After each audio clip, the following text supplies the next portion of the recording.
کو آج supreme court نے واضح طور پر وارننگز دے گئی ہیں، بڑی زبردست، بڑی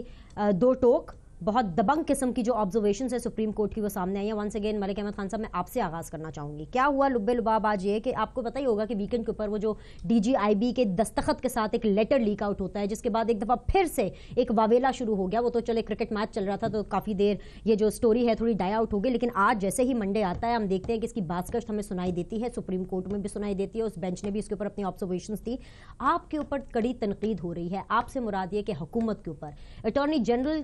کے ساتھ اظہار برہمی کیا گیا، اظہار ناراضگی کیا گیا، پوچھا گیا کہ ایک ہی جو جیسے سویلین ادارہ ہے وہ کس کے لیے کام کر رہا ہے؟ حکومت کے لیے کام کر رہا ہے، پرائم منسٹر کے لیے کام کر رہا ہے، یا کسی اور شخص کے لیے کام کر رہا ہے؟ سر اتنا سب کچھ سننے کے باوجود آپ باز کیوں نہیں آ رہے ہیں؟ آپ کی جو آئی بی ہے وہ ہر جگہ پہ اپنی ناک کیوں گھسا رہی ہے؟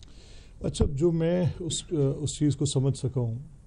وہ یہ ہے کہ جو آئی بی نے اوبیسلی جو جے آئی ٹی نے ایک اپنی شکایت سپریم کورٹ کو دی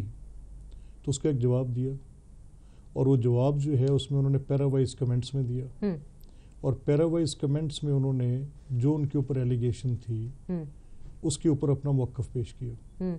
اب اس موقف پہ سپریم کورٹ کو اعتراض ہے، اور اگر وہ اعتراض ہے تو جائز ہے، اور سپریم کورٹ کے پاس کیونکہ سپرنٹینڈنٹس کا اختیار انہوں نے اپنے پاس رکھا ہے، تو انہوں نے اس دانست میں اٹارنی جنرل آف پاکستان سے یہ پوچھا کہ آپ ہمیں اسسٹ کریں کہ جو موقف آئی بی نے پیش کیا ہے وہ کس بنیاد پر کیا۔ سر آپ کہہ رہے ہیں کہ اس پہ اعتراض ہے، تھوڑا سا میں ایک وہ لفظ استعمال کروں گی جو کہ سپریم کورٹ کی اصل میں انڈرسٹینڈنگ ہے۔ سپریم کورٹ نے اعتراض نہیں کیا، انہوں نے کہا کہ یہ اعتراف جرم ہے، you have to keep this thing in mind. دیکھیں ایسے اب اگر ایک پرفارمنس آف ڈیوٹی، یہ تو سپریم کورٹ ابھی ایویلویٹ کرے گی نا۔ ایک درخواست ہے جو جے آئی ٹی کے ارکان نے دی سپریم کورٹ کو اور کہا کہ جی ہماری ہراسمنٹ ہو رہی ہے، اس کے جواب دے دیا آئی بی کے افسران نے، پیراوائز کمنٹس میں لکھا، بالکل بتا دیا، اور انہوں نے اپنا موقف پیش کر دیا۔ انہوں نے کوئی چیز کنسیل نہیں کی، انہوں نے جو ان کے پاس اپنی honest true picture of the things تھی وہ سپریم کورٹ کے آگے رکھی۔ اب سپریم کورٹ اس کو ایویلویٹ کرے گی۔ انہوں نے کل اٹارنی جنرل کو اس پہ